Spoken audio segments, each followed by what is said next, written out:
No man knows how bad he is until he tries very hard to be good. C.S. Lewis. This is an idea that I feel does not get the attention that it deserves. And that is the idea that you and I are actually really bad people. And what better way to explore this idea than with the concept of the 7 deadly sins? In no particular order, they are as follows: sloth, gluttony, greed, wrath, envy, lust, and pride. Let's go through them. Sloth. Why is it bad that a man who does nothing does nothing? Deuteronomy 21:20. They shall say to the elders, "This son of ours is stubborn and rebellious. He will not obey us.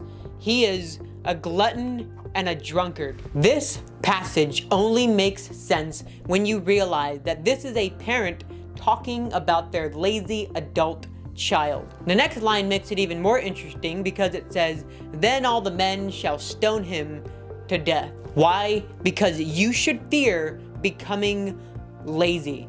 The lesson here is that a lazy man and a good man are opposing identities. In the pursuit of goodness, drifting along is repulsive. Good is defined as that which is morally right or righteous. So to be good, one has to practice diligence, for laziness has no place next to goodness. Revelations 3:16. So because you are lukewarm, neither hot nor cold, I am about to spit you out of my mouth. A lukewarm man is nothing to be admired. In fact, it's something to be disgusted by. Goodness requires diligent virtue in mind, body, heart, and spirit. Gluttony. Gluttony isn't strictly about food. It's about indulgence and self-gratification and lack of control. Proverbs 25:16. If you find honey, eat just enough.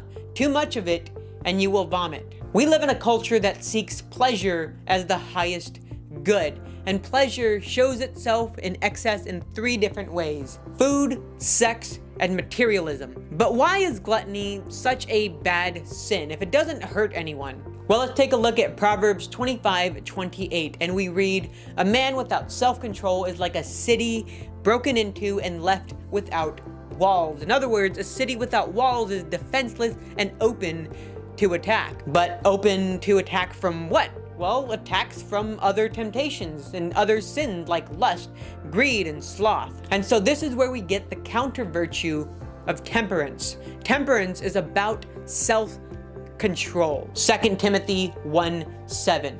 For the Spirit God gave us does not make us timid, but gives us power, love, and self-discipline. So in goodness, live by temperance in mind, body, heart, and spirit. Greed. 1 Timothy 6:6. But godliness with contentment is great gain. And contentment is the key word here. It means a state of satisfaction. There are 2 ways to be satisfied. The first is admittedly through greed and whimsical impulse, but the second is through virtue, charity, loving, genuine charity. Greed makes you content via money for the obtainment of stuff and pleasure, but charity, the virtue of charity, softens your heart about the state of the world and your place in it. Now there is nuance here. Don't just practice the virtue of charity because it feels good. Charity is about love, love of people, love of goodness. Let's take a look at 1 Corinthians 13:4. Love is patient and kind. It doesn't boast, nor does it envy. It is not arrogant or rude. When you are making way for charity, do it out of love of goodness, not self-gratification. Wrath. Matthew 5:5. Blessed are the meek, for they will inherit the earth. What does Matthew mean by meek? He doesn't mean weak, he means to be gentle. Let's look at the Greek definition of the word meek. It means demonstrating power without undue harshness. In other words, you can be a strong and powerful force to the glory of God and still be gentle. For example, let's say somebody cuts you off in traffic, and they did it because they hate you and just wanted to make your day worse. The best thing to do there is literally nothing. what happens when you do nothing in the face of wrath? Is nothing. You just move on. And this is where the virtue of patience comes into play, because the virtue of patience is a practice of not letting the problems of your life become bigger than they already are. After all, the best way to clear muddy water is by leaving it alone. Envy. Envy is a diabolical sin in a multitude of ways, but first, it's diabolical because it's demeaning to the sinner because it assumes that you're inadequate. But it's also demeaning to the envied because it mocks their genuine goodness. And usually with envy, there is a second sin attached to it.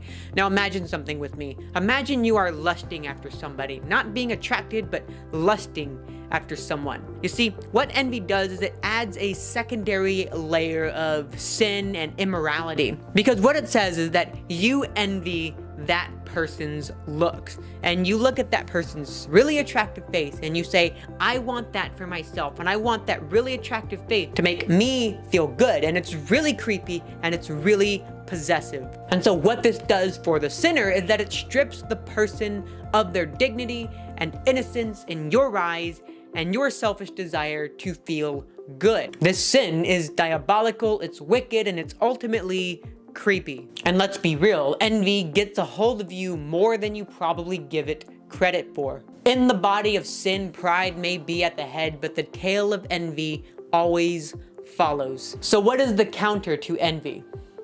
Well, it's kindness. Pure, crystal clear kindness. If you're a man, it's a masculine kindness, and if you're a woman, it's a feminine kindness. But universally speaking, let's look at the following verse. Ephesians 4:32.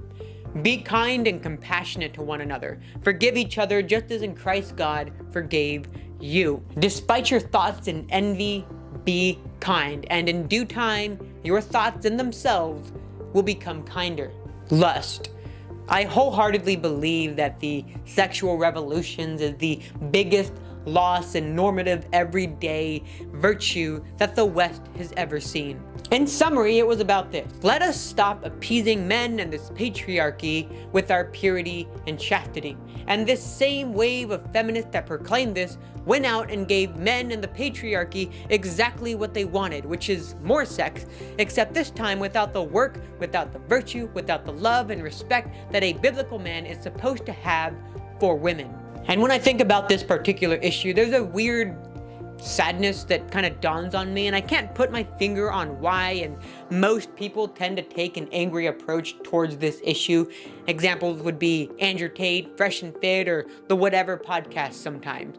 But I think deep down, it's actually because this issue bugs and irks them like it bugs and irks me, just as it bugs and irks you. And I will probably do a video on the promiscuity problem of the West at some point, but for now, the issue is that we mock and destroy the beauty of chastity at our own peril. And needless to say, this is probably going to be my most controversial take on this entire issue, so bear with me. Women and feminists did bring about this mess of sexual promiscuity. Bear with me again, but it will be up to men to fix it. How? Well, by way of virtue, through chastity. Men will have to become really good at voluntary chastity. That is, if we're ever gonna have a chance at coming back from the mess the sexual revolution made on family and marriage, etc. And this will be where men have to step up, and secular people probably don't want to hear this. But if men step up in this regard, women will follow. Nonetheless, hear this verse, 2 Timothy 2:22. Flee also youthful lust, but pursue righteousness, faith, love, and peace with those who call out to the Lord of pure hearts. The call to action against lust isn't to fight it, but to flee from it, reject it at all cost. Chastity is the beautiful, pure counter virtue to lust. It's not a virtue of proactive doing like charity, for example. It's a virtue of maintaining a state of innocence and respect for yourself, for your future spouse, and God at the end of the day. Flee lust. Don't fight it. Pride. Pride is the vice of vices. It is the sin of sins.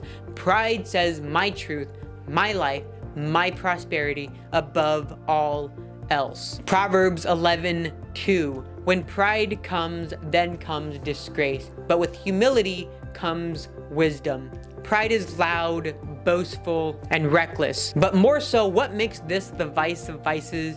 The sin that says, I don't need God, I can do it myself. And what screams pride more than turning away from the light, the holiness, and the goodness that is God Himself? Pride is actually pretty hard to debunk in a secular way, because without God, why not be prideful? It's what gives you the upper hand in life. But in the Christian walk, it's in some respects something like this. It's the sin that says, I am the most important thing in my life. But the counter virtue to that, humility, says, I value gentleness, profundity, and wisdom, which obviously can be practiced secularly, but it is complete with God at the center of it. Now, that's really hard to explain, and it's something I don't have time for right now. But listen to this verse. 1 Peter 5:6. Humble yourselves, therefore, under God's mighty hand, that He may lift you up in due time. While I have no doubt that secularists can practice and even enjoy virtue, to truly know how they interweave and infuse themselves and contribute to society, God must be at the center of it all. So the question remains, what does it mean to be a good person? Well, let's define good. That which is morally right or righteous. The reason that the notion of as long as I'm not hurting anyone doesn't work is because good is not a non-action. It is proactive. You have to be admirable, useful, and virtuous in the pursuit of goodness. In other words, you have to be a desirable human being, not merely a harmless one. A human being who enjoys diligence, temperance, charity, patience, kindness, chastity, and humility in their pure, true, and holy form. And I'm telling you, when you understand this, the story of your life will begin to write itself. Now go forth and sin no more. May God bless you, and get out there and make better happen daily.